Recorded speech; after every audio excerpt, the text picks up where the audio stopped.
Kakovost navigacijskih naprav je odvisna od treh stvari, in sicer od strojne opreme, programske opreme, ki je vgrajena v napravo, in pa kartografije. Paziti je treba najprej, da izberemo navigacijsko napravo, ki ima pokrito področje, na katerem se največ vozimo. Pravzaprav je v zadnjem času še najbolje, če izberemo kar navigacijsko napravo, ki ima pokrito celotno Evropo. No, vse navigacijske naprave seveda sprejemajo satelite iz satelitskega sistema GPS. Poleg te kratice boste pri navigacijski napravi zelo pogosto srečali kratico TMC, ki pomeni Traffic Message Channel, torej kanal za pošiljanje prometnih poročil, ali pa TMC Pro, ki je pač nadgradnja tega kanala. Navigacijske naprave imajo vse pogosteje vgrajen sistem Bluetooth, namenjen prostoročnemu telefoniranju, pa tudi prenosu različnih datotek med napravo in pa recimo telefonom ali kakšno drugo napravo.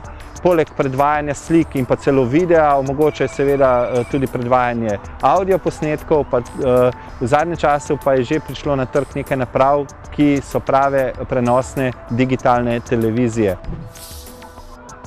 Pred uporabo je treba vedeti, da navigacijska naprava načeloma izračuna najhitrejšo ali najkrajšo ali pač kakršnokoli že izberemo pot do cilja, neposredno do cilja. Če želimo vmes videti še kaj, je treba te podatke vnesti v samo navigacijsko napravo oziroma preveriti, ali nas pelje po cestah, kjer se želimo peljati. Navigacijska naprava nam nikakor ne ponuja prostorskega pregleda nad tem, kje smo oziroma kam gremo. Zato, da bi zares videli, kako se lahko pride do cilja, je veliko bolje vzeti v roke zemljevid, klasični stari papirnati zemljevid, in si ogledati, po kateri poti recimo nas bo navigacijska naprava peljala oziroma po kateri poti bi se radi peljali mi. Najbolj pomemben tehnični test seveda poteka v simulatorju, ki simulira dejansko stanje satelitov na določen trenutek, na določen dan. Že tu se seveda preverja tista osnovna uporabnost oziroma način in pa hitrost preračunavanja, pa tudi katero pot je navigacijska naprava izbrala.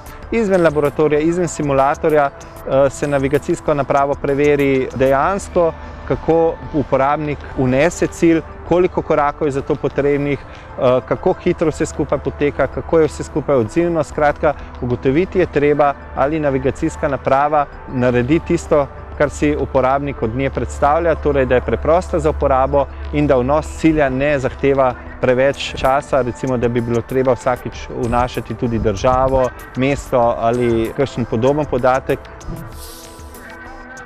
Pri nakupu navigacijske naprave bo za marsikoga odločilna znamka, ampak naj preveri, ali res te navigacijske naprave omogočajo hitro, enostavno in intuitivno delo. To najlažje naredi tako, da vpiše svoj domači naslov in pa zahteva navigacijske naprave, da ga pelje do njega.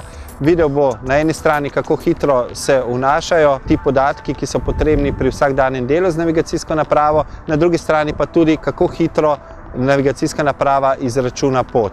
Poleg tega je treba prodajalca opomniti na to, da vam pove, kako stara kartografija je vgrajena v navigacijski napravi in pa kakšne so možnosti takojšnje nadgradnje, recimo na zadnjo verzijo kartografije. Od dodatkov, ki so lahko vgrajeni v navigacijsko napravo, priporočamo predvsem TMC. Malo manj uporaben je Bluetooth, razen če se veliko vozite po mestu, kajti pri večji hitrosti, recimo na avtocesti, je šumenje vendarle preveč, da bi vas sogovornik dobro slišal po telefonu. Morda so za koga pomembni tudi dodatne funkcije, ki jih omogoča navigacijska naprava, recimo, da je shranjevalno mesto za različne datoteke, recimo fotografije ali pa video in audio posnetke, vendar to niso tako pomembne zadeve, na podlagi katerih bi se odločali o zares kakovostni navigacijski napravi. Bolj pomembno je, da vas točno, natančno in pa hitro oziroma v pravem času pripelje do cilja in da vi ta cilj preprosto določite.